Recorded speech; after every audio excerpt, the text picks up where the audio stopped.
Hi everybody, I'm the Commerce Specialist. If you're new to my channel, please subscribe my channel, press the bell notification button so that you get my videos on a timely basis. My channel is all about content relating to various professional certifications and academic qualifications.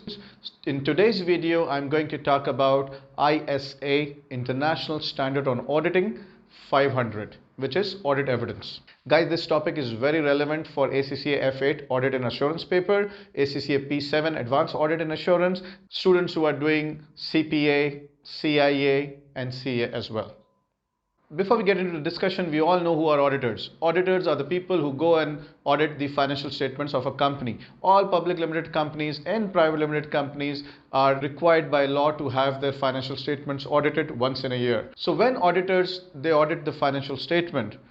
After auditing the financial statement, they write a report. In the report, they give their opinion whether the financial statements are free from material misstatements, whether due to fraud and error, whether the financial statements are prepared in accordance with the relevant laws, provisions relating to the regulator's requirement, the IAS and IFRS.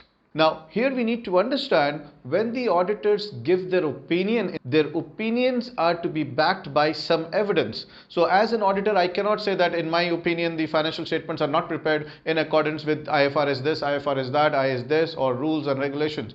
I have to have some evidence to back my opinion. So here we are talking about what is audit evidence. Audit evidence is all the information and documents auditors use in arriving at conclusion based upon which they give their opinion. So why audit evidence are needed? Obviously auditors need to give opinion and opinions are to be backed by evidences. Now the other thing important is what should be the characteristics of audit evidence. So as per ISA 500, audit evidence has to be sufficient and appropriate. So we need to understand what is sufficiency and what is appropriateness.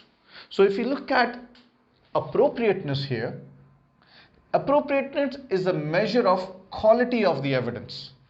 And when we talk about quality, we are talking about its relevance and reliability.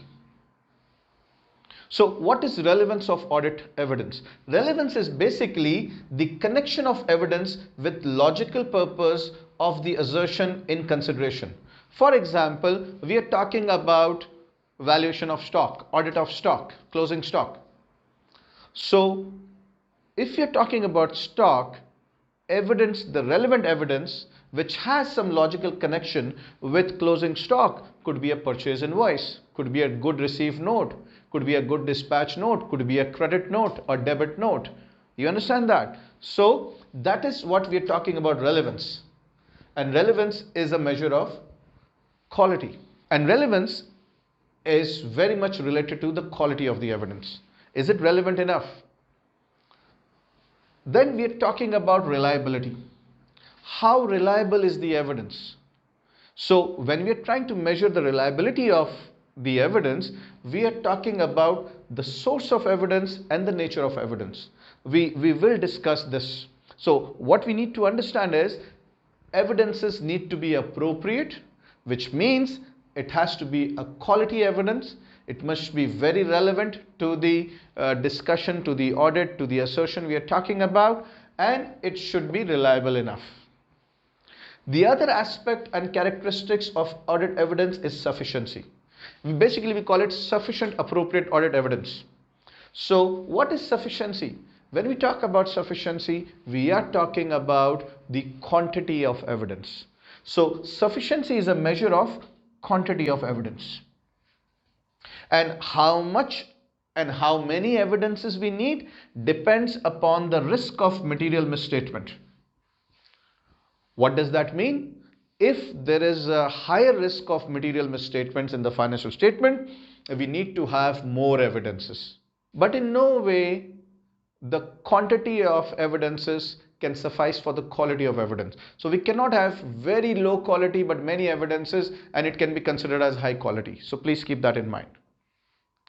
So now when we are talking about the discussion of the appropriateness and sufficiency, And specifically, when we're talking about reliability, an auditor needs to rely on the evidence.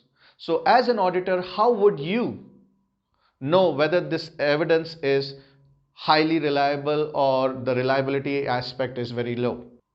So when we're talking about reliability, as an auditor, we need to know the evidence which we have, how reliable it is. Even in your exam, you're tested upon this, how to measure reliability of an audit's evidence. So I'm giving you some tips related to the quality and reliability of audit evidence. So first of all, we need to look at the source. If you are an auditor, where you got the evidence from, if it's a document, if it's an invoice, if it's a receipt, where you got it from. So please remember, if the source of audit evidence is external, then it has high reliability. If the source of evidence is internal, then it has low reliability. Why? External sources is outside the organization, like I'm getting an invoice from the supplier, a receipt from a customer, maybe a bank confirmation. Okay, so external sources are more reliable. Why? Because the company doesn't have much influence over it. But if the auditor is getting an invoice from within the company, a statement from within the company, there is a possibility of management intervention and management override. That's why evidences which we got through internal sources are less reliable. Another important criteria or factor is we need to look at who collected the evidence.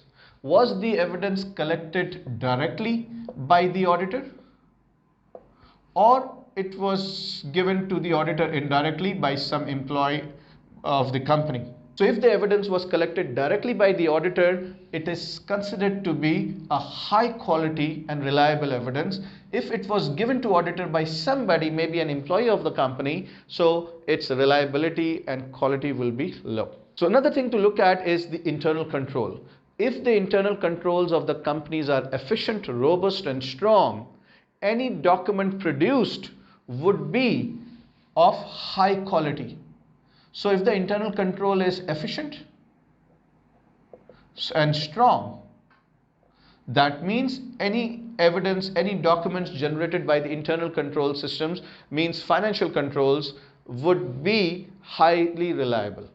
But if the internal control system of the organization is weak, so any document generated by the internal control system, especially the financial controls we are talking about, would not be reliable as much. Then we are talking about the type of evidence.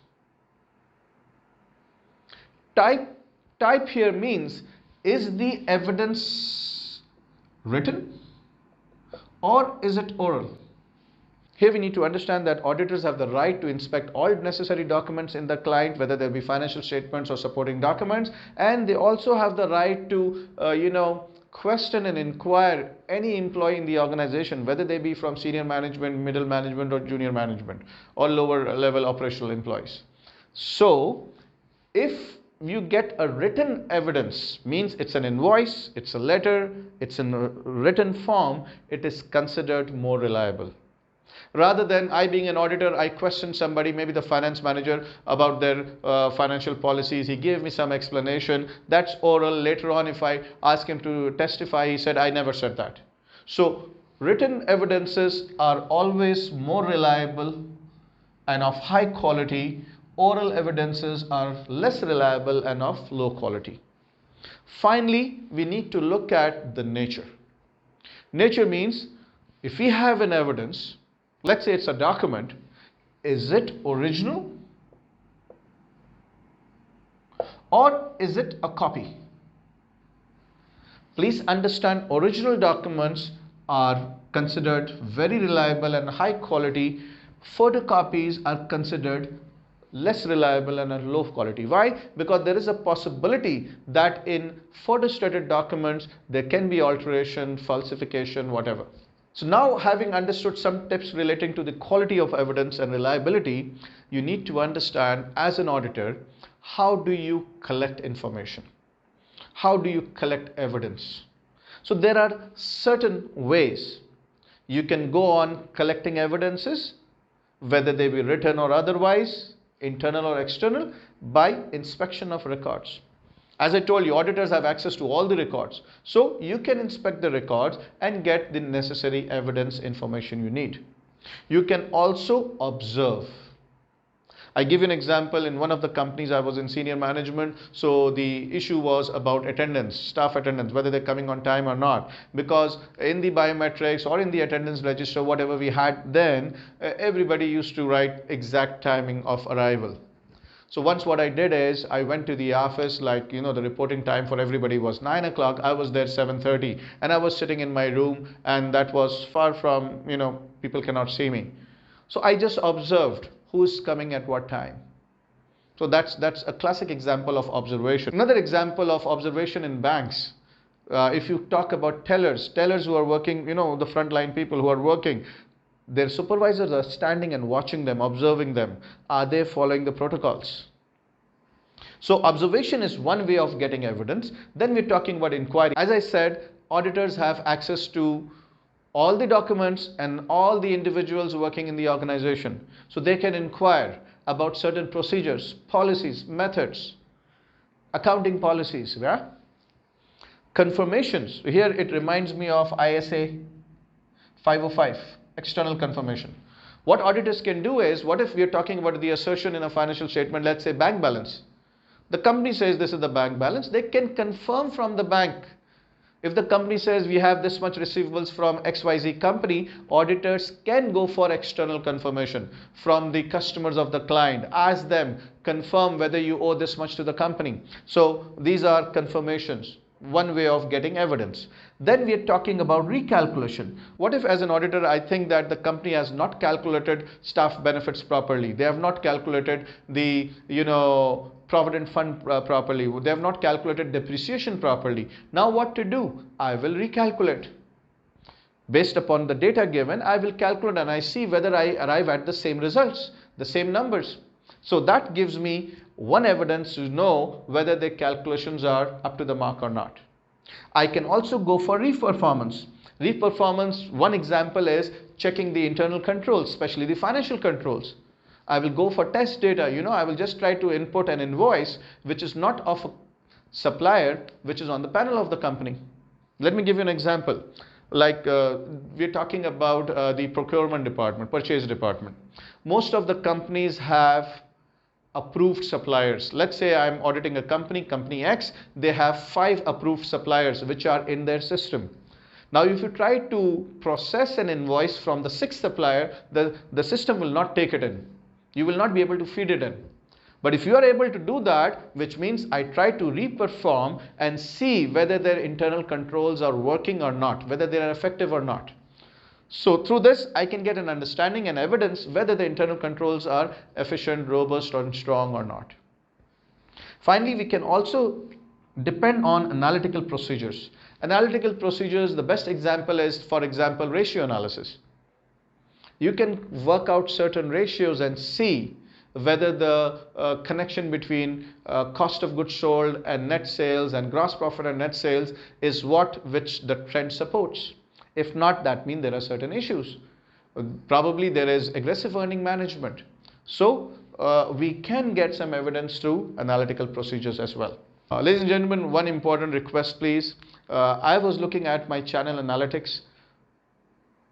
Of people who have watched my videos so far, 80% of them have not subscribed. The number of subscribers I have, I'm really thankful to you guys, are just 20%. 80% of the people are watching the video but they're not subscribing. So I have a humble request for all those who are viewing my videos. If you like my videos, at least subscribe. That's the minimum you can do to support my channel. So ladies and gentlemen, this is all about ACCA 500 audit evidence.